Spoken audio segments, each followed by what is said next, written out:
السلام علیکم ورحمۃ اللہ وبرکاتہ۔ جی سوال یہ کیا گیا ہے، پرچی پہ صاف نہیں لکھا۔ ہاں، وتر پڑھتے وقت دعائے قنوت کب کی جائیں؟ اسے رکوع سے پہلے پڑھنا چاہیے یا رکوع کے بعد اسے پڑھا جائے؟ احادیث میں اس کے متعلق کیا تفصیل ہے؟ ہم اسے رکوع کے بعد کرتے تھے، اب جدید تحقیق کے مطابق بتایا جاتا ہے کہ اسے رکوع سے پہلے کرنا چاہیے، وضاحت کریں۔ جواب یہ ہے کہ شریعت میں قنوت کے دو اقسام ہیں، قنوت وتر اور قنوت نازلہ۔ اس سے مراد وہ دعا ہے جو ہنگامی حالات میں کی جاتی ہے، مثلا جنگی حالات، وبا پھوٹنے اور کفار کے ظلم و ستم کے وقت۔ قنوت نازلہ کے وقت دعا رکوع کے بعد کی جاتی ہے، رسول اللہ صلی اللہ علیہ وسلم سے یہی ثابت ہے۔ نماز وتر میں دعائے قنوت کے محل کے تعین کے متعلق ہمارا موقف یہ ہے کہ اسے رکوع سے پہلے پڑھا جائے۔ اگر اسے قنوت نازلہ کی شکل دے دی جائے تو اسے بعد از رکوع پڑھنا چاہیے۔ قنوت وتر کے متعلق رسول اللہ صلی اللہ علیہ وسلم کا واضح عمل اور کھلا فرمان ہمارے لیے قطعی فیصلے کی حیثیت رکھتا ہے۔ اس کے علاوہ بیشتر صحابہ کرام رضی اللہ عنہم سے بھی یہی بات منقول ہے، جس کی تفصیل میں کچھ عرض کرتا ہوں۔ سیدنا ابی بن کعب رضی اللہ عنہ نماز وتر میں محل قنوت کے متعلق رسول اکرم صلی اللہ علیہ وسلم کا معمول بیان کرتے ہیں کہ آپ وتر ادا کرتے وقت رکوع سے پہلے دعائے قنوت کرتے تھے۔ سنن النسائی میں کتاب نکالیں، چیپٹر نکالیں قیام اللیل اور صفحہ 170۔ اسی طرح سنن ابن ماجہ میں بھی محل قنوت کی تعین کی گئی ہے کہ رکوع سے پہلے ہے۔ ابن ماجہ اقامت الصلاۃ اور 1182 نمبر ہے۔ اس روایت کو سفیان نے اپنے شیخ زبید البامی سے بیان کیا۔ اللہ اکبر۔ اس کے علاوہ دو مزید ترک سے بھی یہ روایت مروی ہے، جس کی تفصیل بائیں طور پر ہے کہ فطر بن خلیفہ نے اسے بیان کیا ہے۔ سنن دارقطنی جلد نمبر 2 صفحہ 30۔ مار بن گدام بھی اسے روایت کرتے ہیں۔ سنن الکبریٰ للبیہقی جلد نمبر 3 صفحہ 40۔ اس سلسلہ میں رسول اللہ صلی اللہ علیہ وسلم کا واضح فرمان بھی ہے، جسے حضرت حسن بن علی رضی اللہ عنہ بیان کرتے ہیں کہ مجھے رسول اللہ صلی اللہ علیہ وسلم نے دعائے قنوت کی تعلیم دی۔ میں اسے وتر ادا کرتے وقت جب قرات سے فارغ ہو جاؤں تو اسے پڑھوں۔ کتاب التوحید لابن منذہ جلد نمبر 2 صفحہ 91۔ یہ روایت بھی اپنے مفہوم کے اعتبار سے بالکل واضح ہے کہ نماز وتر میں قنوت قرات کے بعد رکوع سے پہلے ہے۔ مذکورہ روایات کے علاوہ کچھ آثار صحابہ بھی ہیں جن سے معلوم ہوتا ہے کہ نماز وتر میں دعائے قنوت رکوع سے پہلے پڑھی جاتی تھی۔ اس اسود بن یزید رحمہ اللہ بیان کرتے ہیں کہ سیدنا عبداللہ بن عمر رضی اللہ عنہ وتر میں رکوع سے پہلے قنوت پڑھتے تھے۔ مصنف ابن ابی شیبہ جلد نمبر 3 صفحہ 302۔ سیدنا عبداللہ بن مسعود رضی اللہ عنہ کے متعلق رافع بیان کرتا ہے کہ آپ ہر رات وتر میں رکوع سے پہلے دعائے قنوت کرتے تھے۔ مصنف ابن ابی شیبہ جلد نمبر 3 صفحہ 302۔ سیدنا علقمہ رحمہ اللہ بیان کرتے ہیں کہ سیدنا عبداللہ بن مسعود رضی اللہ عنہ اور رسول اللہ صلی اللہ علیہ وسلم کے دیگر صحابہ کرام رضی اللہ عنہم نماز وتر میں رکوع سے پہلے قنوت کرتے تھے۔ مصنف ابن ابی شیبہ جلد نمبر 3 صفحہ 302۔ محدث العصر علامہ البانی رحمہ اللہ لکھتے ہیں کہ رسول اللہ صلی اللہ علیہ وسلم جب کبھی وتر میں دعا کرتے تو رکوع سے پہلے اس کا اہتمام کرتے تھے۔ مزید لکھتے ہیں کہ صحابہ کرام رضی اللہ عنہم سے صحیح ثبوت کے ساتھ جو بات منقول ہے وہ یہ ہے کہ نماز وتر میں دعائے قنوت رکوع سے پہلے ہو۔ ارواء الغلیل جلد نمبر 2 صفحہ 164۔ اگر وتر کی دعا کو ہنگامی حالات کے پیش نظر قنوت نازلہ کی شکل دے دی جائے تو رکوع کے بعد جواز کی گنجائش ہے، جیسے کہ سیدنا ابی بن کعب رضی اللہ عنہ ہنگامی حالات کے پیش نظر نماز وتر میں مخالفین اسلام کے خلاف بد دعا رسول اللہ صلی اللہ علیہ وسلم پر ایسے ادوار اور تمام مسلمانوں کی فلاح و بہبود کے لیے دعا کرنے کے بعد اللہ اکبر کہتے ہیں اور سجدے میں چلے جاتے ہیں۔ یعنی رسول اللہ صلی اللہ علیہ وسلم پر درود اور تمام مسلمانوں کی فلاح و بہبود کے لیے دعا کرنے کے بعد اللہ اکبر کہتے ہیں اور سجدے میں چلے جاتے ہیں۔ صحیح ابن خزیمہ جلد نمبر 2 صفحہ 156۔ مذکورہ دلائل و براہین کا تقاضا کہ نماز وتر میں دعائے قنوت رکوع سے پہلے ہے، اور اگر دعائے قنوت کو قنوت نازلہ کی شکل دے دی جائے تو اسے رکوع کے بعد بھی پڑھا جا سکتا ہے، واللہ اعلم۔ جی دوسرا سوال یہ ہوا ہے، ہمارے ترقی یافتہ دور میں مصنوعی نسل کشی کے لیے اعلیٰ نسل کے مذکر جانور پالے جاتے ہیں، ان پر خرچ کیا جاتا ہے، پھر جدید طریقہ سے افزائش نسل کے لیے ان کا مادہ حاصل کیا جاتا ہے، اسے ٹیوب کے ذریعے مادہ کے رحم میں رکھ دیا جاتا ہے۔ اس طرح مصنوعی طور پر نسل کی شرعاً کیا حیثیت ہے اور اس کا معاوضہ لینا کیسا ہے، وضاحت کریں۔ سوال میں دو چیزوں کے متعلق پوچھا گیا ہے، ایک تو یہ کہ جانوروں کی افزائش نسل کا جدید طریقہ شرعاً جائز ہے یا نہیں، دوسرا یہ کہ اس مادہ کی خرید و فروخت کرنا کیسا ہے۔ ہم ان دونوں کے متعلق گفتگو کریں گے اور ان کی شرعی حیثیت بتائیں گے۔ جو لوگ حیوانات کی خرید و فروخت کا کاروبار کرتے ہیں انہیں اس بات کا بخوبی علم ہے، چراگاہوں اور میدانی علاقوں میں ریوڑوں کے ریوڑ چرتے پھرتے ہیں اور فطری طریقہ سے حیوانات کا میلاب ہوتا رہتا ہے۔ اس عمل کی اجرت نہ طے ہو سکتی ہے نہ ہی قیمت وصول کرنے کی غرض سے حیوانات کو فطری میلاب سے روکنا جائز ہے۔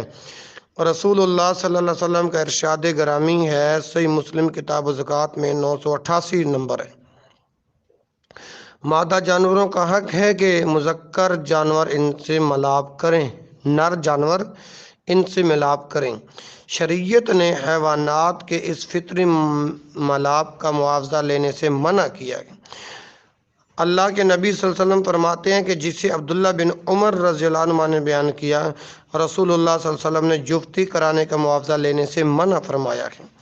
صحیح بخاری کتاب الاجارہ اور حدیث کا نمبر 2284۔ اس کی صورت یہ ہے کہ ایک ریوڑ والا اپنی ضرورت کے پیش نظر دوسرے ریوڑ والے سے سانڈ مانگے اور وہ اجرت لیے بغیر سانڈ نہ دے بلکہ اس پر کرایہ وصول کرے۔ اسے چاہیے کہ عاریتاً نر جانور اسے دے دے، کیونکہ اسے بھی ناجائز قرار دیا جائے تو اس سے نسل ختم ہونے کا اندیشہ ہے۔ اسی طرح اگر مادہ والا غیر مشروط طور پر نر والے کو کوئی ہدیہ دے تو اس کے لیے اس میں کوئی قباحت نہیں، اس ہدیہ کو خود استعمال کرنے کی بجائے نر جانور کے مصرف میں یہی صرف کرنا چاہیے تاکہ بار بار جفتی سے کمزوری کا ازالہ ہوتا رہے۔ جیسا کہ بنو کلاب کا ایک آدمی رسول اللہ صلی اللہ علیہ وسلم کی خدمت میں آیا اور عرض کرنے لگا اور آپ صلی اللہ علیہ وسلم سے نر کی جفتی کی اجرت کے متعلق سوال کیا تو آپ نے اسے منع فرمایا۔ اس سے دوبارہ عرض کی کہ بسا اوقات ہمیں خوشی سے کچھ دیا جاتا ہے، سنن النسائی کتاب البیوع اور حدیث کا نمبر ہے 4676 4676۔ ایک روایت میں مزید وضاحت ہے کہ اس میں جفتی کے بدلے کچھ ہدیہ دیا جاتا ہے تو آپ نے اس ہدیے کو قبول کرنے کی اجازت دی ہے۔ رواہ الترمذی، یعنی اسے امام ترمذی نے کتاب البیوع میں روایت کیا ہے، حدیث کا نمبر ہے 1274۔ اس اجازت سے پتہ چلتا ہے باقاعدہ خرید و فروخت سے ہٹ کر جانور رکھنے والوں کی سہولت کے پیش نظر لین دین کے رواج کو ختم کر کے سسٹم کو خراب کرنا شریعت کا مقصود نہیں ہے۔ چراگاہوں کو چھوڑ کر باقی جگہوں پر بعض اوقات نر جانور آسانی سے دستیاب نہیں ہوتے۔ اس صورت کو سامنے رکھ کر امام مالک رحمہ اللہ نے نسل کے زیان سے بچنے کے لیے اس کی اجازت دی ہے۔ فتح الباری جلد نمبر 4 صفحہ 582۔ ایسے حالات میں جانور کو کھلانے پلانے کے لیے کچھ وصول کیا جائے تو جائز ہے۔ اس مقام پر یہ وضاحت کرنا بھی ضروری ہے کہ نکاح کے احکام اور ان کی پابندی صرف انسانوں کے لیے ہے، حیوانات ان احکام کے مکلف نہیں۔ دور حاضر میں دودھ وغیرہ کے حصول کے لیے اچھی نسل کے جانوروں کی پیدائش ضروری ہے۔ اس بنا پر اچھی نسل کے نر جانوروں کی مانگ بڑھ گئی ہے۔ اس غرض کے لیے فارم بنائے جاتے ہیں، وہاں اچھی نسل کے نر جانور پالے جاتے ہیں، ان پر خوب خرچ کیا جاتا ہے۔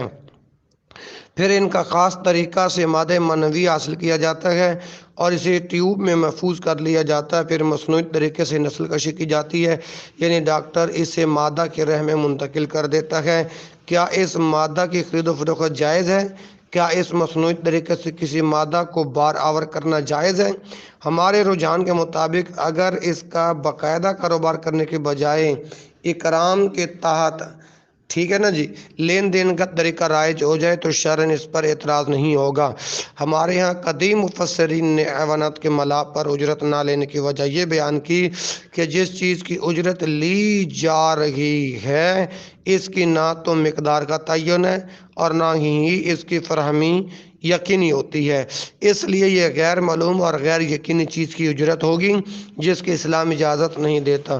اگر حرمت کی یہ وجہ تسلیم کر لی جائے تو مصنوعی نسل کشی کے ذریعے اب یہ غیر معلوم اور غیر یقینی چیز نہیں رہی۔ جدید تکنیک کے ذریعے باقاعدہ متعین مقدار میں نر جانور کا مواد مادہ جانور کے رحم میں داخل کر دیا جاتا ہے۔ اس طریقہ اور عمل سے تو اجرت کا بھی جواز پیدا ہو سکتا ہے۔ اب دوسرا سوال کہ مصنوعی نسل کشی جائز ہے یا نہیں، اس کے جواز پر تعبیر نخل کی حدیث سے استدلال کیا جا سکتا ہے، یعنی مدینہ طیبہ میں کھجور کے پھل دینے والے درختوں پر نر کھجور کا بور لا کر ڈالا جاتا ہے اور رسول اللہ صلی اللہ علیہ وسلم نے اس کی باقاعدہ اجازت دی۔ اس حدیث کی روح سے نر جانور کا مواد مصنوعی طریقہ سے مادہ جانور کے رحم میں پہنچانے کا جواز موجود ہے۔ بہر صورت رسول اللہ صلی اللہ علیہ وسلم کے فرامین تجارتی طریقوں کے بجائے فطری طریقوں کو رائج کرنے کا تقاضا کرتے ہیں۔ یہ حکومت کا فرض کہ وہ زیادہ سے زیادہ تعداد میں اعلیٰ نسل کے نر جانوروں کا اہتمام کرے تاکہ فطری طریقے سے اعلیٰ نسل کے جانور حاصل ہوں اور لوگ تجارتی بنیادوں پر اس کا انتظام کرنے کی مجبوری سے بچ جائیں۔ اللہ حکومت کے ذمہ داران کو اس کی توفیق دیں۔ ہاں جی اگلا سوال ہے، کچھ کمپنیوں نے اپنے مصنوعات کے فروغ کے لیے اپنے تیار کردہ ڈبوں یا دیگر اشیاء میں ٹوکن رکھے ہوتے ہیں۔ مثلاً پینٹ کے ڈبوں میں اکثر ایسا ہوتا ہے کہ اس کی مالیت بھی مختلف ہوتی ہے، وہ کس کی ملکیت ہوں گے۔ اکثر یہ ہوتا ہے کہ کاریگر اسے نکال کر دکاندار سے ٹوکن کی رقم وصول کر لیتے ہیں اور اصل خریدار کو اس کا پتہ نہیں چلتا، یعنی ڈبوں سے نکلنے والے ٹوکن کی شرعی حیثیت۔ تو بھائی کسی چیز کا مالک بننے کے ارادہ سے مال کے ساتھ تبادلہ کرنے کو بیع کہتے ہیں۔ یہ خرید و فروخت اور تجارت انسانی ضروریات کو پورا کرنے کا ایک اہم ذریعہ ہے۔ قرآن کریم نے تجارت کے جائز ہونے کے لیے باہمی رضامندی کو بنیادی اصول قرار دیا ہے۔ اس کا مطلب یہ ہے کہ فریقین کا خرید و فروخت کے ہر پہلو پر مطلع ہو کر اپنے آزاد فیصلے سے معاہدہ تجارت پر رضامند ہونا ضروری ہے۔ ارشاد باری تعالیٰ ہے، اے ایمان والو، آپس میں ایک دوسرے کا مال باطل طریقے سے مت کھاؤ،